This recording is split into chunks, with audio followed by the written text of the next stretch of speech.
Welcome, God of War fans! My name is Shayne Static, and in this God of War theory video, I will be discussing, is God of War Ragnarok the last game? Please subscribe if you did enjoy your time here, and join my Static family by becoming a channel member. Here we go. God of War is an amazing series of video games, starting all the way back to March of 2005 for the PlayStation 2. And we have done some amazing things within this series, like killing Ares and having Kratos become the Greek god of war and taking down many gods and monsters alike. And we have also done some less than amazing things, such as slaughtering innocents, among way more. But this entire journey from 2005 to the present, we have seen the reconstruction of Kratos and the God of War series in April of 2018, where instead of the series taking place in Greek mythology, we have Kratos almost starting over his life in the lands of Midgard in the Norse realm. And at the end of this game, we have seen the death of multiple gods, the promised revenge of a grieving mother, and the start of the winter that ends all winters, Fimbulwinter. The start of the path to the twilight of the gods.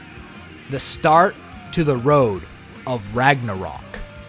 But will the next God of War game, or as a lot of people are calling it, God of War Ragnarok, going to be the last game of the God of War series? Will this next game be the last of God of War? Stay tuned. Well, I for one do not want God of War to end. I want Kratos in the entire series to expand and grow because, let's face it, it's probably my favorite game series of all time.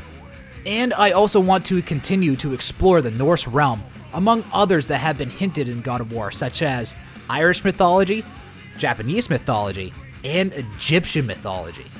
But for the continuation of the God of War series, this is what Cory Barlog, the creative director behind God of War at Sony Santa Monica, had to say on the subject during an interview with IGN, where he discusses certain details that he put into the game. Yeah, forget the rest of the point, show. I kind of messed up on 2 a lot with the reveal of Gaia being the narrator, right? And didn't set it up clear enough, right? Didn't have enough indicators prior to her sort of reaching out to Kratos, so that it was a little too abrupt, right? And it has always bugged me. For years it has bugged me, right? Because it was something easily fixed. So I thought, all right, if I'm going to do anything now, I'm going to make sure that there is always valid, like a valid sort of indicator for anything, so that you could go back and you could look at it.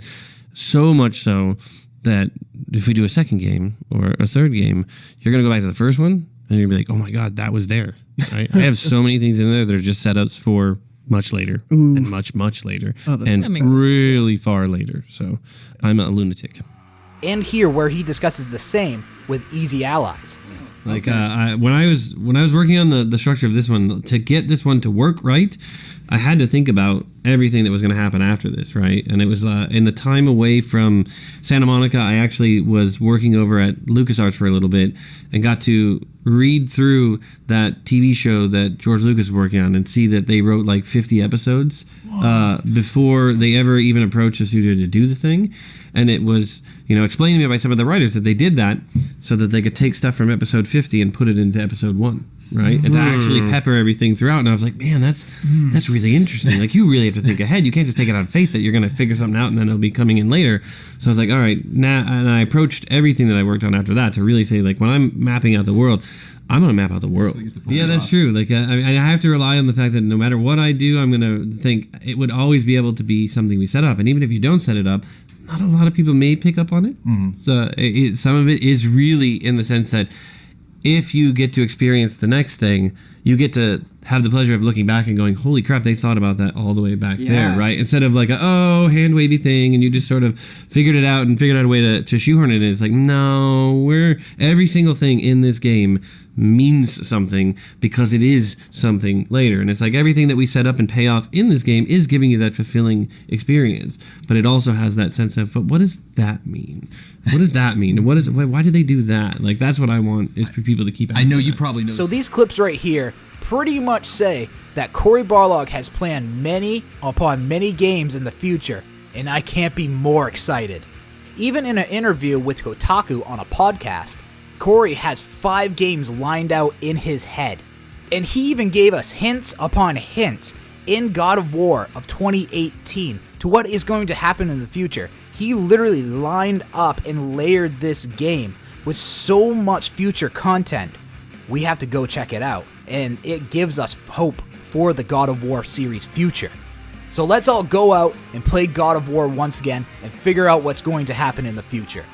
So what do you think will happen in the future of the God of War series? Leave it in the comments down below and let's discuss it. And think about subscribing and becoming a channel member to help support me and the videos further. My name is Shayne Static. I'll see you guys next time. Take care.